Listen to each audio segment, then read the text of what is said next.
I'm Mary Jo Ryan, and at the time that the Women's Commission, the Lincoln Lancaster Commission on the Status of Women, was just getting started, I had some friends that were on the commission, and they told me about a project that the commission was getting involved in having to do with encouraging childcare in the community. And I was working as the director of the University Child Care Project, and so I thought this was something I really ought to look into and maybe be a part of. And it turned out to be a really seminal project for the whole community, I think, in that it became a coalition of people and organizations, all who really cared about the availability of high quality educational childcare resources in our community. So that's kind of how I got started. I, of course, became more and more interested in all the projects of the commission. We had dynamite projects going on. We had a fabulous health fair we did every year, which was just really a women's health fair. It was really an important project for the community, but my heart at that time was so deeply entrenched in childcare issues and how important the availability of childcare was to women and their families. But that was what really got me going. Great. So let's talk about childcare. Mm-hmm. Where was childcare when you got involved, and then what were some of the changes that were brought about, either just, in legislation or anything that brought us to where we are with childcare? I think one of the things that it's hard for people to visualize is how incredibly political and controversial childcare was at that time.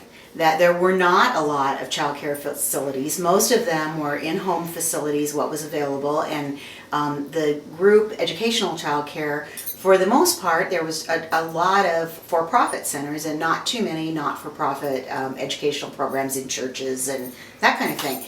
And so at that time, we were looking at what we considered to be a real vacuum in our community, a resource that just wasn't there for the women who needed this. And also, I think the other thing that might be hard to even imagine in this day and age is that it was childcare was sort of an adjunct to an attitude, not just in our community but in society, that why did women want to work anyway outside the home? I mean, really, why did they want to do that?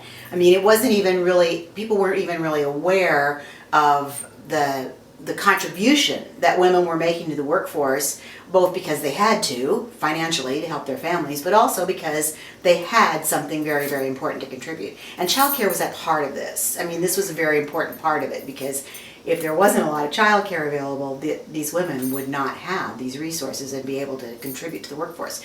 So there was, for example, one employer in the city that had large number of female employees, and they did offer childcare at the workplace, and that was what we were wanting to look at. We wanted to study how that was working, how that had happened, how other employers might learn from it, and what we might be able to do to encourage that kind of contribution on the part of the employers and the businesses.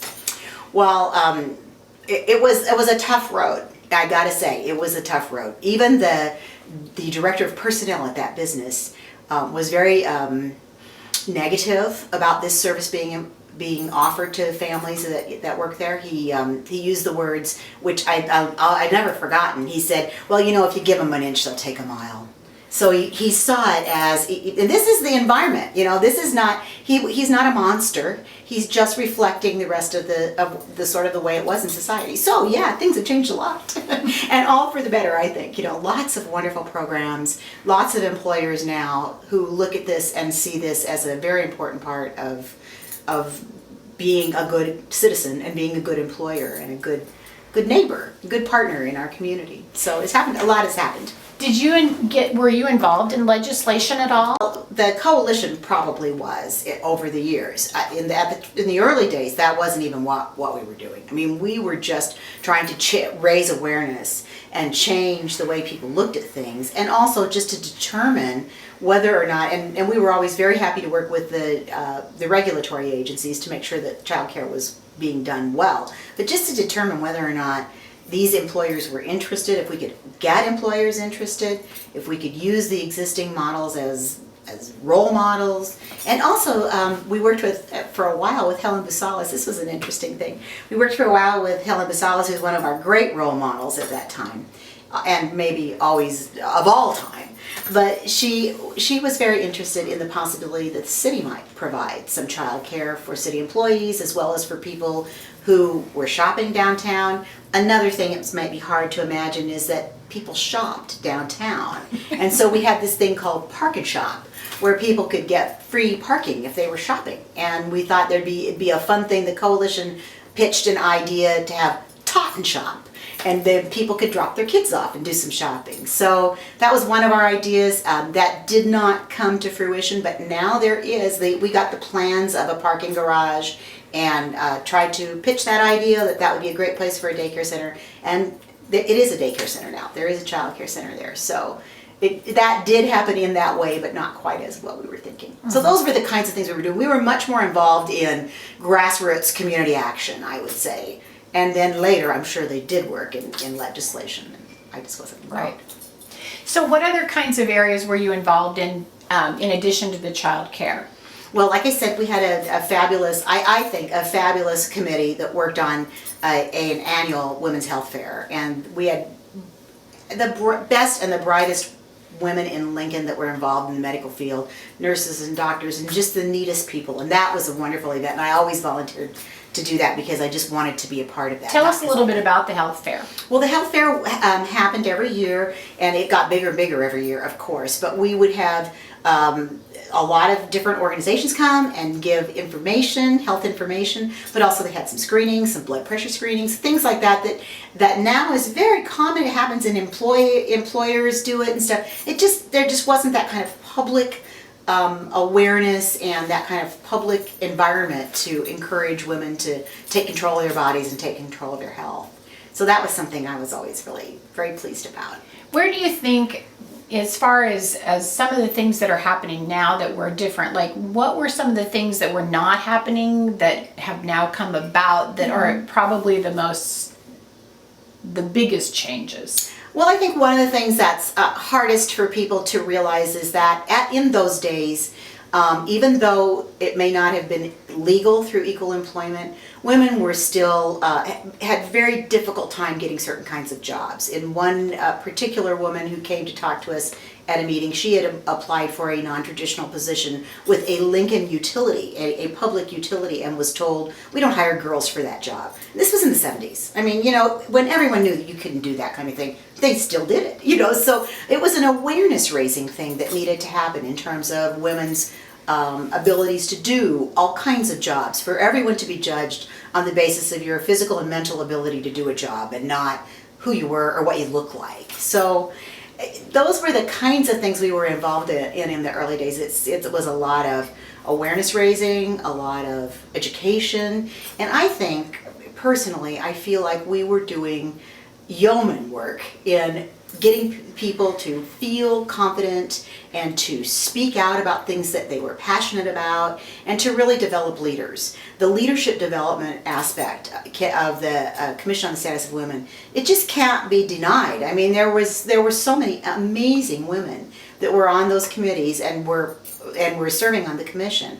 And it was like, I think another difference, and maybe it's just selective memory, but I remember that we were not all the same. We were very different. We had high school young people on the Women's Commission. We had older women. We were of different political parties. Believe me, we were not all the same. And yet, we could work on issues together, issues that even if we didn't agree, we respected each other on. And I honestly think that's a weakness in our society today. You find such polarization and you find people who don't agree on a certain issue. Oh my gosh, they can't do anything together. They can't talk about anything else. They see no common ground. And we really did not have that. We had a lot of different kinds of people coming together, and sometimes maybe someone would think the health fair was a great idea, but that we shouldn't be providing birth control information or whatever it was that they might disagree with, but that didn't mean they didn't support the health fair. That's the kind of camaraderie and leadership development and partnership and collaboration that we were able to enjoy in those days. It's difficult to find now, I think, more difficult to find. And, you know, all of these kinds of issues were very big. When I talk about birth control information being available, it might sound really silly because everyone knows about birth control now, right? I mean, you can get condoms easily at the pharmacy.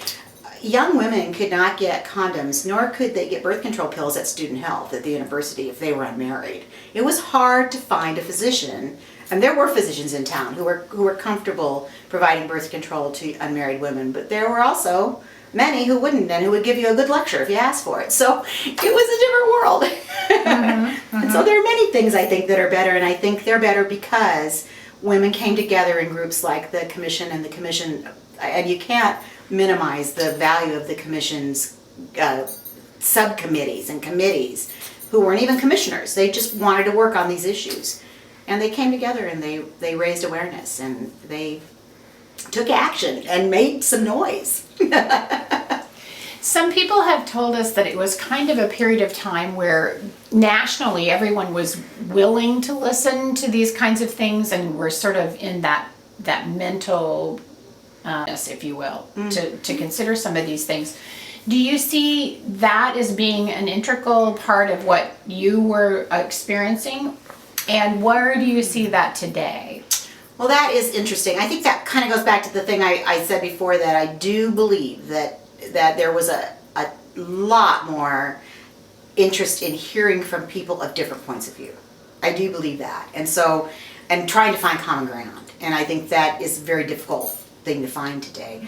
I do think also that the country was ready to change, and I don't know if it's ready to change now. Maybe it's ready to change now too. But at that time, there was a lot of concern about a variety of things that were going on nationally, the Vietnam War, many other things. And so it did create a climate where people were challenging and questioning, and also there was also a climate for coming together and being collective in your efforts and not trying to, you would write letters to the editor. We wrote many letters to the editor, but it wasn't just that. It was also being together and being visible in the community as a force to be reckoned with.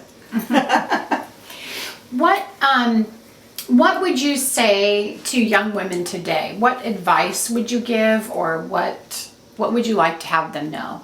Wow. Well, I don't know if I would give them advice. I guess what I might say is to be observant. And you might want to not really think that everything that exists today is the way it would always be. You know, I think it has to, in order for things to be the way you want it to be, you have to be part of it. And I guess maybe that would be my advice, would be that you have to become a part of the things that you care about. So if you can have some passion for something, some empathy for another person and how they're dealing with it, putting those things together might lead you down a path where you can be of value to yourself and your community. And that, I guess I would say too, is that there's nothing more fun, really, than being a part of a group of people who all are working towards the same thing and sharing the struggle, but also the joy of seeing change. So I think, you know, it's in some ways it's asking young women today to be responsible for each other and to take action and to be part of the solution, but it's also telling them that it's fun. I mean, you'll have a good time. That's great. Is there anything else that you'd like to tell us about your involvement?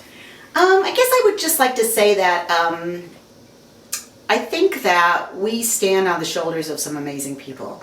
I mentioned Helen Busalis, and I have to mention her again. She was such a role model, such a force in the community, and a role model for women, but also a role model for men on how you could get things done and be a decent human being and really contribute to your community. And she was just so important to all of us. And I think lots of things happened because of her. I mean, I think people like Carol Broman ran for public office when, I mean, it was unheard of that a woman should be the county tax assessor. I mean, I don't think there'd ever been a woman in a position like that before. But she saw problems with the way taxation was happening in our city, and she was smart. And Helen said, That's what we need. We need a smart woman to clean up that mess. And it was a mess. There was a big mess in the way railroad land was being taxed, and it was being taxed as if it was being used by a railroad, when in fact the land was no longer being used by a railroad. It was being rented out. So I mean, there was all kinds of things like that that benefited not the rest of us. Let me just say that.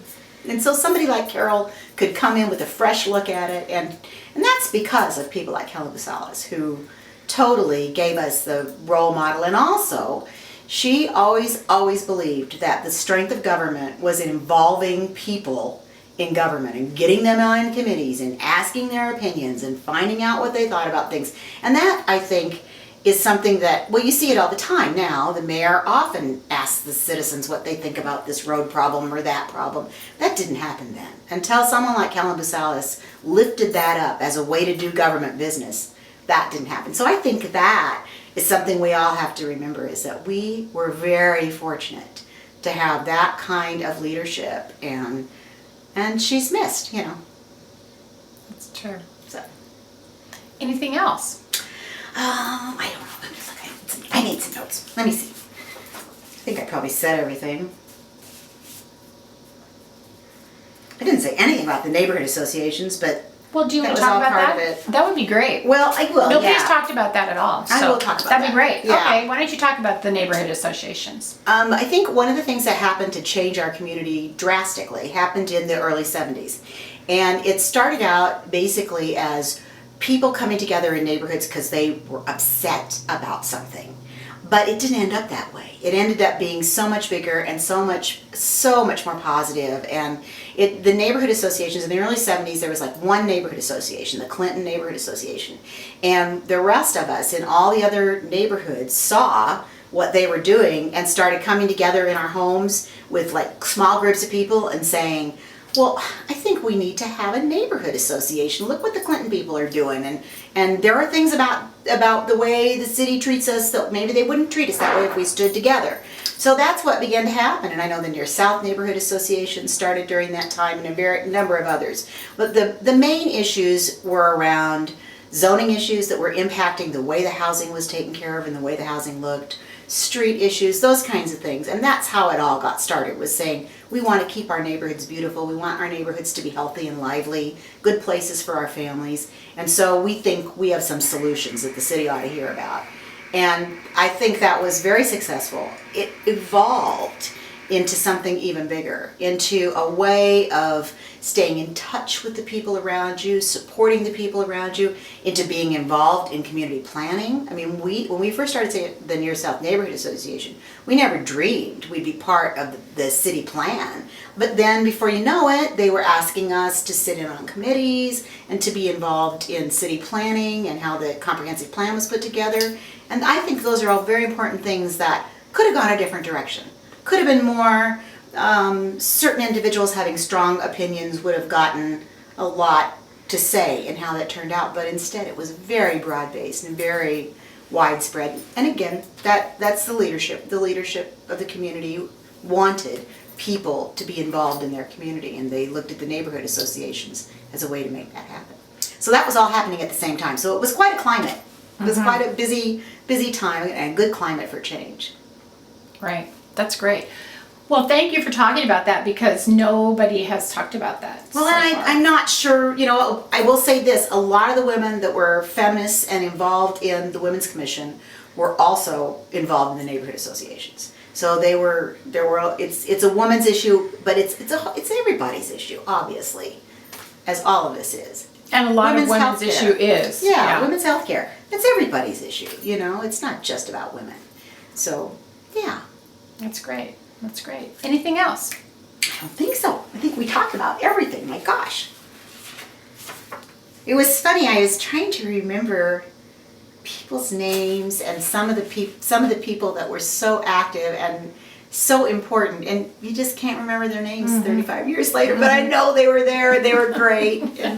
And that was one of the things. It was a real camaraderie. Yeah. There was a lot of support and camaraderie for each other, and everybody was learning. That was a neat thing about it. It was a real dynamite learning experience. I remember somebody saying at one point in time, I'm learning more from this than I did in going 4 years of college. So I think that could be true for a lot of us. Yeah.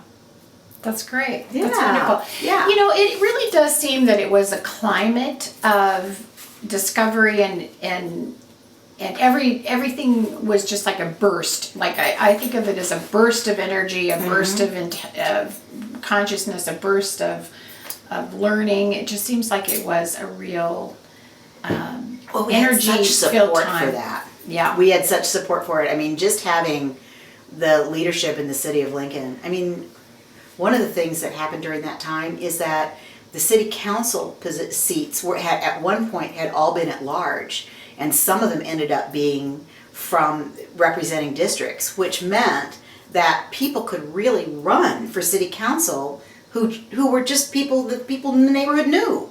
They weren't necessarily rich people with lots of resources. People in the neighborhood knew them, and so they could run for city council. They could walk their district. You couldn't walk the whole city. And that whole type of grassroots politics changed during that time. That was new. And we got a lot of very interesting city council people out of those district races, let me tell you. They were great. But that adds to the importance of the whole community coming together and seeing different visions for different groups. That's great. Well, thank you so much. Thank you.